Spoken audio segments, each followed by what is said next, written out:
I don't remember that. The next time I start giving lines to talent, I'm going to have that greater understanding. Achieving that Hollywood look. I don't know about that. That was one of the questions. I just like sort of skipped over that. I was like, no. My name's Matt Horrex. I'm a director and DOP based here in Singapore.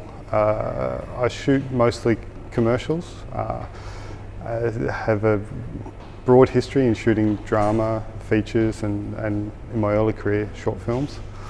As I go through today's topic, I'll be answering any questions you have live in the comments below, so feel free to ask away.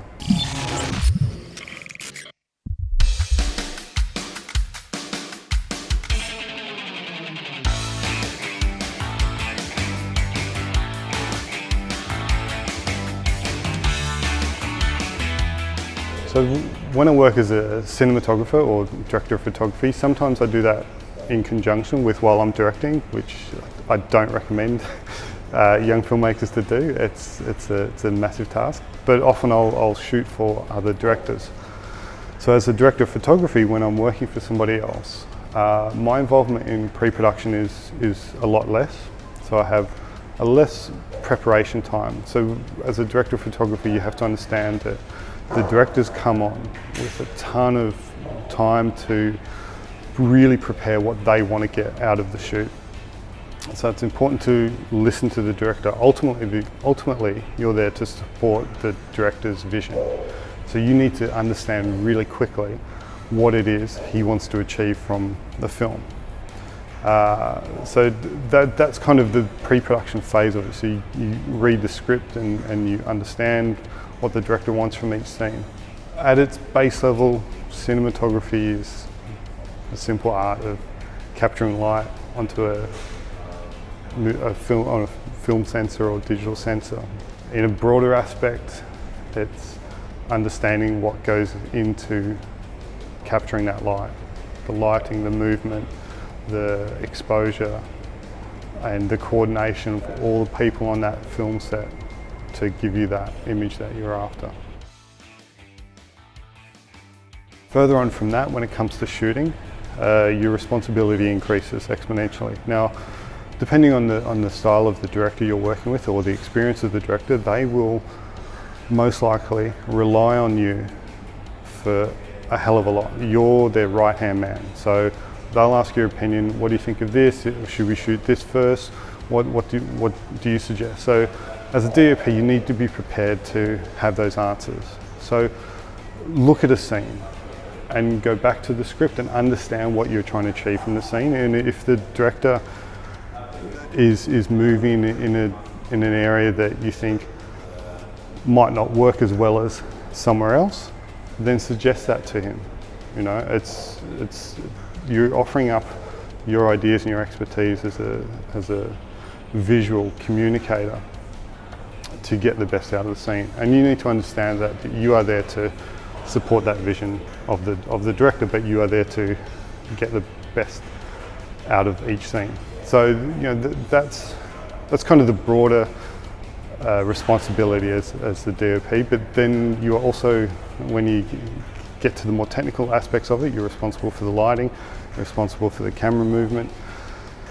If often, especially on smaller jobs, you're operating in camera, so you need to liaise with the sound department as to where they can get their mics in, things like that. You need to liaise with the art department to make sure all the props look great. You need to liaise with wardrobe, hair and makeup, make sure everything's looking fantastic, because ultimately you're the guy that's in charge of getting all of that light that's out there and that vision onto the sensor or the film plane if you're lucky enough to shoot on film, and expose it correctly. That's a huge weight and responsibility. So my recommendation is, regardless of what camera you're working on, understand how that camera works. So if you've got a bit of time, the director says, oh, we really want to shoot on this, or the producer says we can only afford this camera, go out, and most of the rental houses will let you go in for a few hours and test that camera, understand the menu system, come to set prepared with all those little small technical aspects. because ultimately you don't want that to slow your shoot day down. If you've got a gimbal that you're going to use, go and test that, make sure that's working properly. Things like that. If you want to achieve a particular look with post-production as well, test that. Shoot a little bit of footage on the camera you're going to use. Take it to a grading suite or into a copy of DaVinci at home. Mess around with it. See what the camera can do. Because the difference between what a DSLR can capture and the difference between what an Arri Alexa can capture is vastly different. It's huge. So you have less room to push a DSLR in post-production than you do a more expensive camera. So understand the limitations of the camera and work within it. As a director, what I bring to set is whatever notes I've made in pre-production. Ideally a shot list, which I use as a guide. So when all else fails, if I'm not getting what I need out of a scene, or something with the actors isn't working great, or the light's in a different space, or it's not what I expected, as a last resort, I've always got my shot list. And my shot list is the key to understanding what I need to do with the scene in post-production.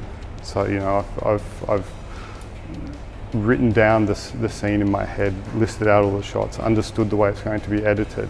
And that shot list, you know, it doesn't need to be super detailed, it just needs to be detailed to a point that I understand it and I know what I want to achieve out of each scene. So that's my minimum of what I take onto set. Sometimes it extends to storyboards, which is great to have a visual reference and a visual guide to what you want. But you also need to bring a complete understanding of the script and the story and what it is you're shooting, because ultimately, as a director, every single person on that set is going to look to you for guidance. You will answer questions about wardrobe, about props, about lighting, about camera, about sound, everything. So you need to have complete and absolute understanding of what you want to achieve at the end of the film, because those questions will come, and they'll come all day that you're shooting. One of the most important things I would say to bring to set when you're directing is bringing an open mind. Across the course of the day, people are going to offer up opinions and advice on what to do, where to shoot. You know, your cinematographer might come up and say, hey, the light over here is much better, can we shoot this scene in that direction? You need to be open to that.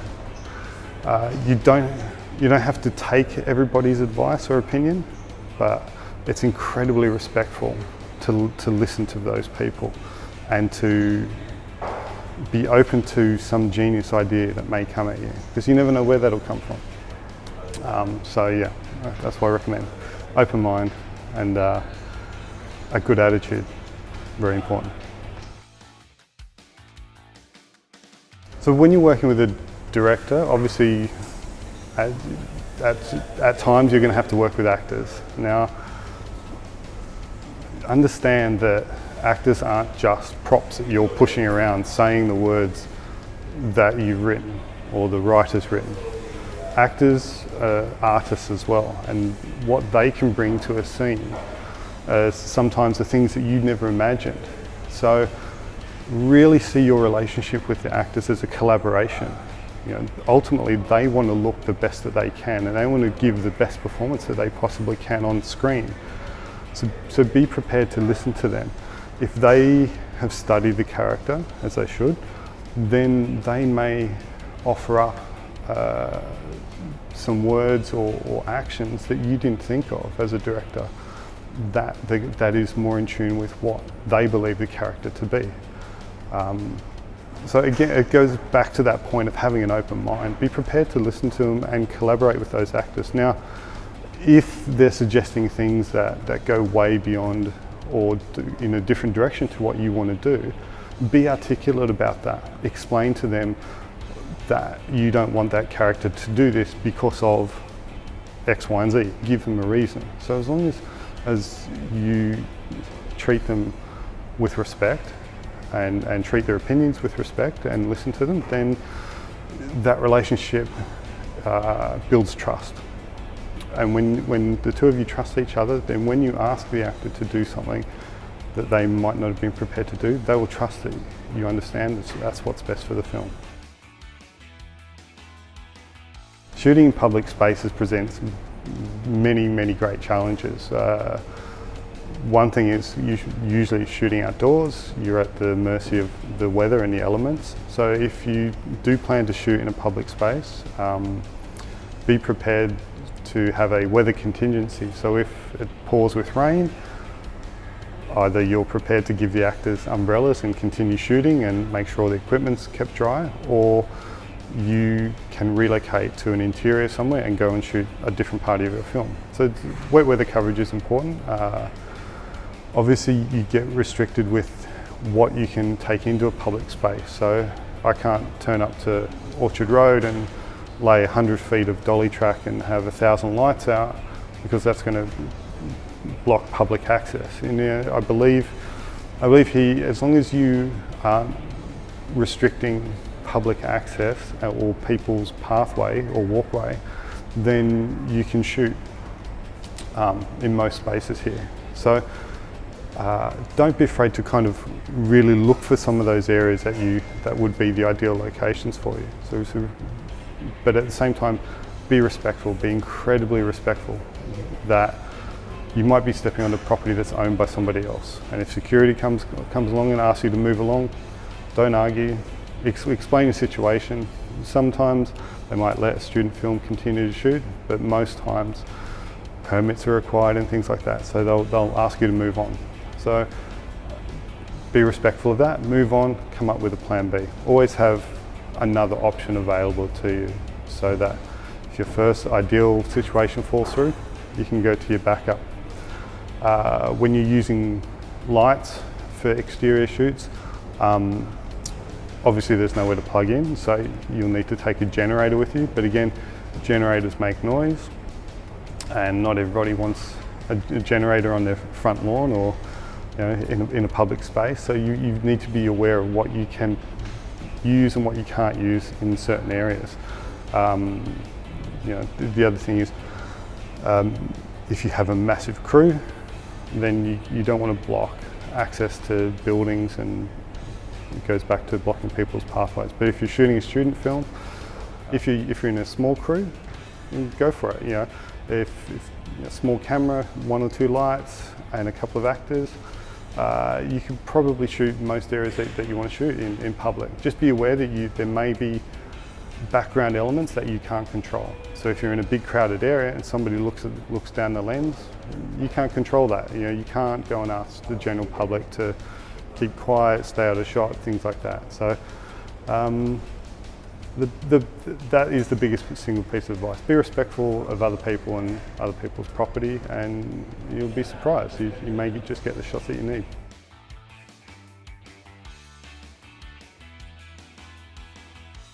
I think it's fantastic that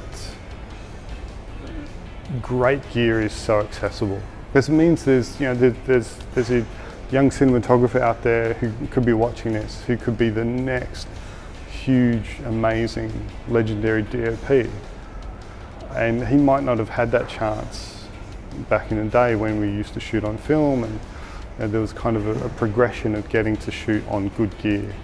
And now that you can pick up a DSLR with a good lens and achieve quite a cinematic look. So I think it's exposing people who might not have had that opportunity. I think that's a great thing, because as a much older DOP, it shows me stuff that maybe I didn't think of, and so it pushes my work further along. The other piece of advice I would give is, don't feel that you need to go and purchase all the latest equipment just to experience it all. The rental houses here are really affordable, and you can go out and shoot on a different camera every weekend if you want. So don't feel the need to buy the latest and greatest new things. And another good saying is, cameras are for Christmas, lenses are for life. So remember that. Great lenses can work on any of the cameras that you buy. Maybe look at the lenses first.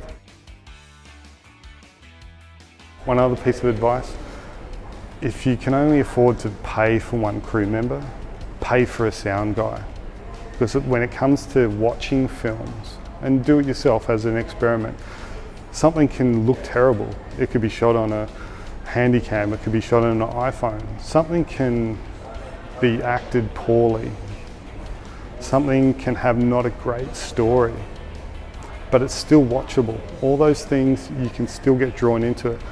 But if you can't hear what those actors are trying to say, or if the sound doesn't match what you're trying to tell, then it's unwatchable as far as I'm concerned. And as a completely visual person, it's quite an odd thing to say, but get the sound right.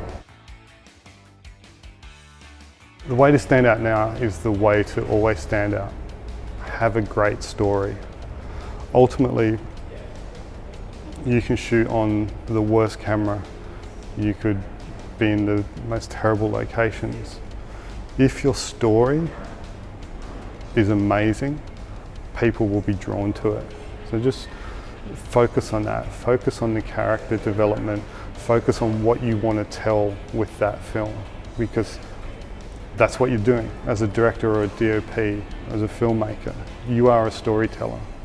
So tell the best story that you can possibly do, and that will set you above all the noise.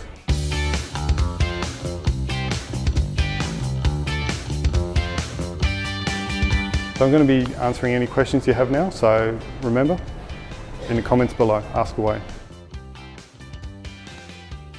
I first started in this industry nearly 25 years ago. I was sweeping floors, working as a stagehand in a TV station. So I worked my way up. I've looked around and figured out what I wanted to do, and I learnt the skills that I needed to learn. And I watched the legends of the industry do what they did, so I learned from them as well. I was always open to new things, and then about 15 years ago I started as a DOP pretty much full time. Since then I received my ACS accreditation about 10 years ago, so that's where you see those funny letters after a name on a film, ACS. That's accreditation from the Australian Cinematography Society, and ever since then I've been shooting. This is what I love to do. I'm incredibly fortunate in that a lot of the jobs I do have decent budgets, and I can shoot on many different things. Yes, the Arri Alexa is beautiful for skin tone straight out of the box, but ultimately, whenever I'm asked what camera I want for a shoot, I look at the script, determine what camera would give me the look that I need to achieve that the most. And then my second question is, what can I afford? And if the producer says, well, you can't afford an Arri Alexa, then I look at every other camera. Ultimately, I don't have one favorite camera. That's the camera that I'm shooting with at that time. When it comes to films, I love watching emotional films. I love films that really tug at the heartstrings, and you're almost in tears. Sometimes you are by the end of it. Those films just really reach a magical place in an audience. And in terms of shooting,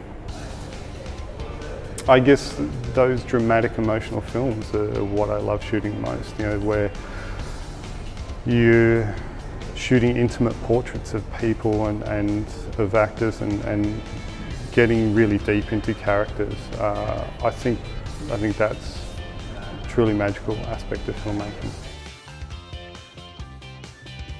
A couple of years ago, I was asked to shoot a campaign for an Australian bank. The location was at the Monaco, or the Monte Carlo Country Club, and I was shooting Novak Djokovic for 8 hours. It was a commercial series that had him training and preparing, and we did an interview with him as well. We shot from midday till 8 o'clock at night when it was quite dark. I was working with a French crew, some wonderful team of lighting guys and camera guys, a fantastic Australian director who'd flown out for it, and he was just the nicest guy. He was so humble and so giving of his time, and the pictures we got were fantastic. I absolutely loved the campaign, and there was something special about being getting to fly business class to land in Monte Carlo to shoot with the world's #1 tennis player. Blade Runner, the director's cut, 1994. I don't think you can see it anywhere online. I remember sitting in a near empty cinema on a Tuesday morning watching this film, and everything about it grabbed me and said, this is the industry I want to be a part of. The lighting, the art direction, the acting, the directing, everything on that film is just beautiful. If you get a chance to find a DVD copy of it, get it, watch it. And of course, I'll be watching the new one when it comes out later this year. I hope this video has helped you today in some way. I'd love to see your video in the competition this year, so don't forget to submit at the5minutevideo.com.